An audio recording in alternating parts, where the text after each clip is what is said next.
Good afternoon and welcome back to Truth Worth Living, where we seek to understand God's Word so we can live in God's will. Now, we've been studying Ecclesiastes, which presents the musings of the teacher who is in fact in hot pursuit of meaning and happiness without God. Now, he believes there is a God. He just doesn't believe that God involves himself in our affairs. In his mind, if we're going to flourish, we have to figure it out for ourselves. Now, this view inevitably leads to pessimism, as the teacher himself discovers.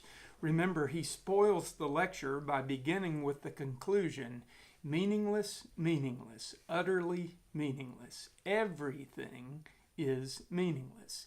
No matter his angle of pursuit, he could not find what he was searching for. He tried it all: spirituality, women, wine, work. And today we're going to discover what he learned as he sought meaning in wealth. Listen to Ecclesiastes chapter 5, beginning in verse 10. Whoever loves money never has enough. Whoever loves wealth is never satisfied with their income. This too is meaningless. As goods increase, so do those who consume them. And what benefit are they to the owners except to feast their eyes on them? The sleep of the laborer is sweet, whether they eat little or much. But as for the rich, their abundance permits them no sleep. I think we ought to call the teacher Sunshine. He's just a shining light of positivity, isn't he? In this passage, Sunshine asks the question, is there any hope of finding meaning or peace in money? Now, the answer for the teacher is frustrating. It's a frustrating, anxiety-laden no. He discovered three sad truths about money. First, he says that money will never satisfy because desire always outpaces possessions. This is the truth. Unless we have some anchoring perspective or some noble pursuit that means more to us than money, we're always going to want a little bit more. Listen, verse 10. Whoever loves money never has enough. Whoever loves wealth is never satisfied with their income. This too is meaningless. Now, what's he saying? Regardless of where you are financially, here's what you need to know. There's someone looking at you saying, well, if I only had what that guy has, then I would be at peace. It's true. Someone is always looking at you with envy. But you probably struggle to believe that because you're looking around too. You know some people about whom you could say, well, if I was in their shoes, I would have it made. Did you know at the height of his financial empire, John D. Rockefeller was asked how much is enough? Listen how he responded. $1 more. We always need a little more. The problem is that we spend our time looking around with a competitive spirit when we should be looking up with a grateful heart. Apart from gratitude for what God has entrusted to us, our desire for more is insatiable. It will consume us. Therefore, wealth, no matter the amount we have, will never satisfy those who aren't satisfied in God. Second, he says that as our means increase, the number of people who stake claims on our resources increase as well. Listen to verse 11 again. As goods increase, so do those who consume them. And what benefit are they to the owners except to feast their eyes upon them? Now, two groups lay claim to our resources: bill collectors and consumers. Okay, in this instance, consumers are those who want to consume a piece of our pie. Okay, and here's the truth. Those groups expand as our resources expand.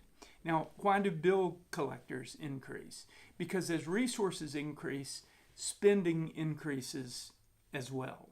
It may be relative to the size of the rise in our pay, but it's always true. We make more, we spend more, we get more stuff, and we receive more bills. The problem is the stress created by those bills. Our good fortune gets passed on to those to whom we are indebted, and that is what wrecks our peace. But it doesn't end with the people we really owe. The number of people who think we owe them increases as well. These are people who believe they are entitled to sharing our good fortune. They want a piece of the pie merely because of their association with us. As the size of the pie increases, the number of people wanting a bite increases as well. So the bill collectors and the hanger-oners create problems that rob us of satisfaction. One of the Hunt brothers of Dallas, Texas, who amassed a billion-dollar fortune in oil, was once asked by a reporter, "Is it true that you make $1 million a day?" Listen what he said. "Son, I would starve on $1 million a day." How can that be? Because as his wealth increased, so too did the number of people with demands on his wealth. And for the teacher, this reality proved that money held no hope in his quest for meaning. The third problem the teacher identifies with wealth is that it doesn't provide peace.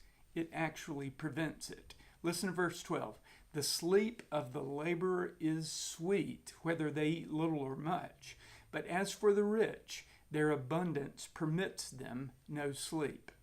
Now, sweet sleep is a metaphor for peace. Here's what we think. The more resources we have, the more secure we are. The more secure we are, the more peace we have. And the more peace we have, the better we sleep. But Sunshine says that without God involved, the opposite is true. Without God, resources and the options they afford us only lead to anxiety. And he's right. In his Wall Street Journal article, The Great Depression, Brett Stevens argued that the reason America, in comparison to other countries, rates so poorly in mental health is because we are generally comfortable and wealthy. Such luxuries allow us time to pick apart our lives and find things to be unhappy about. On the other hand, those who live in countries torn apart by varying social and economic issues have less time to fret about their stuff. They're too busy trying to survive. So in chaos and poverty, they sleep well, and in America, we sleep medicated.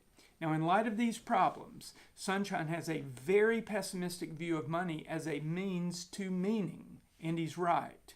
Before Jesus said it, the teacher recognized the truth. It doesn't profit a man anything to gain the whole world if in the process he loses his soul. Now listen, that's a truth you can bank on, and this is Truth Worth Living. Thanks for joining me today. May God bless you and keep you and cause his face to shine upon you and grace you with the peace of contentment with your resources. Have a great day.